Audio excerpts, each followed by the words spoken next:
क्या होगा अगर आप चंद्रमा की मिट्टी को छू लें? क्या ये जमीन आपको सुपर पावर देगी या आपकी जिंदगी के लिए खतरा बन जाएगी?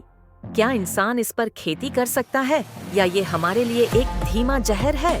नमस्कार दोस्तों, आप देख रहे हैं द यूनिक वर्स और आज हम बात करने जा रहे हैं चंद्रमा की मिट्टी, जहर या जिंदगी का जरिया। वीडियो को अंत तक जरूर देखें क्योंकि इस रिसर्च ने वैज्ञानिकों को तक चौंका दिया है। चलिए शुरुआत करते हैं सबसे बुनियादी सवाल से। चंद्रमा की मिट्टी आखिर है क्या? धरती पर जो मिट्टी होती है वो पेड़ पौधों, बारिश, हवा और जीव जंतुओं की वजह से बनी होती है। लेकिन चंद्रमा पर न तो बारिश होती है, न हवा और न ही कोई जीवन। तो फिर वहाँ मिट्टी कैसे बनी? इस मिट्टी को वैज्ञानिक लूनर रिगोलिथ कहते हैं। ये असल में चंद्रमा की सतह पर मौजूद बारीक पाउडर और छोटे छोटे पत्थरों का मिश्रण है। लेकिन ये मिट्टी कैसे बनी? बिलियनों सालों से उल्कापिंड और सूक्ष्म उल्काएं चंद्रमा की सतह से टकरा रही हैं। चूंकि वहां कोई वातावरण नहीं है, इसलिए ये टक्कर बहुत जबरदस्त होती है और इन टक्करों से चट्टानें टूट टूट कर बारीक पाउडर में बदल जाती हैं। इसी को हम चंद्रमा की मिट्टी कहते हैं। अब बात आती है, ये मिट्टी जहरीली क्यों मानी जाती है? नासा के वैज्ञानिकों के अनुसार चंद्रमा की मिट्टी में पाए जाते हैं सिलिकॉन डाइऑक्साइड, आयरन, कैल्शियम और टाइटेनियम के ऑक्साइड्स, माइक्रोस्कोपिक ग्लास पार्टिकल्स। लेकिन सबसे खतरनाक चीज है इसका अति सूक्ष्म आकार और तीखी धारें। जब अपोलो मिशन के अंतरिक्ष यात्री चंद्रमा से मिट्टी लाए तो उन्हें सांस लेने में तकलीफ हुई। कुछ वैज्ञानिकों ने इसे लूनर हे फीवर यानी चंद्रमा की मिट्टी से एलर्जी जैसी स्थिति बताया। अगर इंसान इस मिट्टी को सांस के जरिए अंदर ले ले तो इसके महीन कण फेफड़ों की कोशिकाओं को काट सकते हैं। यहाँ तक कि ये कैंसर जैसी बीमारियों का कारण भी बन सकते हैं। नासा ने इसे टॉक्सिक टू ह्यूमन सेल्स तक कह दिया है। अब सवाल है, क्या ये सब सिर्फ कल्पना है या इसे वैज्ञानिकों ने टेस्ट भी किया है? हाँ, बिल्कुल किया है। नासा के लूनर सिमुलेंट लैब्स ने चंद्रमा की मिट्टी जैसे मिश्रण बनाए और उनका टेस्ट किया। जब वैज्ञानिकों ने इस नकली चंद्र मिट्टी को चूहों की कोशिकाओं पर इस्तेमाल किया तो कुछ ही घंटों में कोशिकाएं मरने लगीं। इसके साथ साथ ये भी देखा गया कि ये मिट्टी डीएनए को डैमेज करती है। 2 कोशिकाओं में ऑक्सीडेटिव स्ट्रेस बढ़ाती है। 3 और फेफड़ों की झिल्ली को नुकसान पहुंचाती है। मतलब ये मिट्टी एक तरह से स्लो पॉइजन का काम करती है। अब आते हैं सबसे दिलचस्प हिस्से पर, क्या ये मिट्टी किसी काम की भी है? चौंकाने वाली बात यह है कि हाँ, ये मिट्टी कई मामलों में फायदेमंद भी हो सकती है।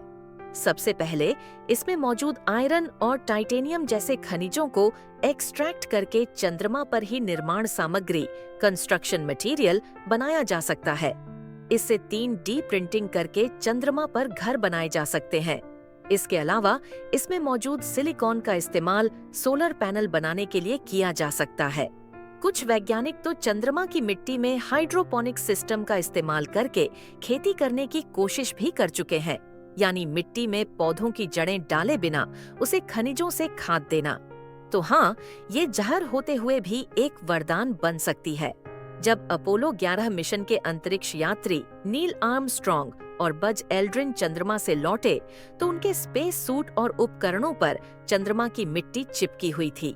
नासा को सबसे ज्यादा डर था कि कहीं ये मिट्टी कोई अज्ञात संक्रमण, एलियन माइक्रोब्स न फैला दे।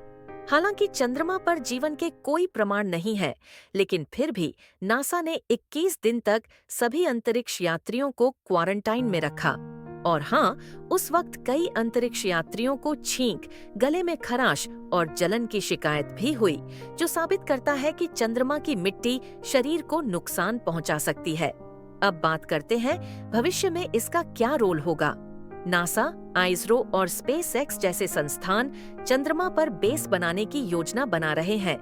2026 के बाद नासा का आर्टेमिस प्रोग्राम इंसानों को दोबारा चंद्रमा पर ले जाएगा। अगर हमें वहां लंबे समय तक रहना है तो हमें चंद्रमा की मिट्टी को सुरक्षित तरीके से इस्तेमाल करना होगा, उससे संसाधन निकालने होंगे और उससे होने वाले नुकसानों से बचाव करना होगा। इसके लिए वैज्ञानिक बना रहे हैं स्पेशल सूट्स, मिट्टी को फिल्टर करने वाली मशीनें और ऑक्सीजन निकालने वाले रिएक्टर। मतलब आने वाले समय में ये जहरीली मिट्टी चंद्रमा पर जीवन के लिए नींव बन सकती है। अक्सर एक सवाल आता है, क्या हम चंद्रमा की मिट्टी को बड़ी मात्रा में धरती पर लाकर इस्तेमाल कर सकते हैं? इसका जवाब है नहीं, कम से कम अभी के लिए, क्योंकि इसका ट्रांसपोर्टेशन बेहद महंगा है। 1 ग्राम मिट्टी लाना भी लाखों डॉलर खर्च करवाता है। इसका जहरीलापन हमारे वायुमंडल में खतरनाक साबित हो सकता है। इसके रेडियो एक्टिव तत्व कुछ क्षेत्रों में सक्रिय हो सकते हैं।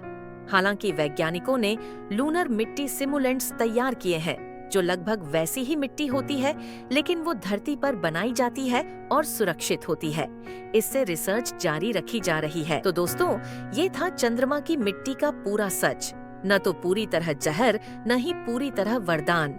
अब आप बताइए, अगर आपको मौका मिले तो क्या आप चंद्रमा की मिट्टी को हाथ में लेना चाहेंगे या उससे बने घर में रहना चाहेंगे? नीचे कमेंट करके जरूर बताइए।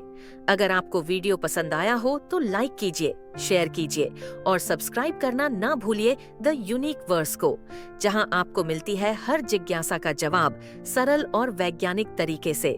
मिलते हैं अगले वीडियो में। तब तक के लिए धन्यवाद और जय विज्ञान। Blast of.